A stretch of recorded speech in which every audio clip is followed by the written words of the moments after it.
This was a film that, as a kid, there were two films, and we'll talk about them both at the back end of this clip, that when you heard they were coming on, that I was inconceivably excited for from the second I knew, which would quite often be 7 days in advance, because the paper would come out and you would get the list of what's coming on, and then my parents would say, you know, there's one of two films, and one of them was, which is not the one we're going to watch, one of them was Wizard of Oz, and the other one was this film. Although Wizard of Oz is well up there, I was equally as excited the week before that would come out. You get the paper, oh my God, it's on next Sunday.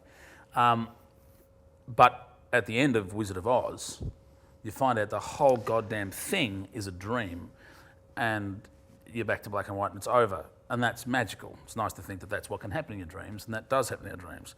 But in the end of this, when you go to bed, because I was allowed to stay up late to watch that. When I was sent to bed at the end of that, you stayed up late, you go to bed. When I laid in my bed and they turned the lights off and said, shh, everyone to sleep now, I got to lay in bed knowing he got the chocolate factory. Mm-hmm. That was fantastic. From a theatrical sense or a point of view, that Gene Wilder in that, if he was to go on The Voice now, and the same can be said for Sammy Davis Jr., based on their voice alone, they wouldn't get through. They wouldn't even get on TV. But as showman, as a cabaret performer, the performance and just his quirkiness with the cane and everything else. I mean, here we are. When I was a kid, I entered that room with those kids, and I met him for the first time when they met him, and all that sort of stuff. It was the way the script was written, the way he chose to play the character. He was as weird to me as he was supposed to be for those kids.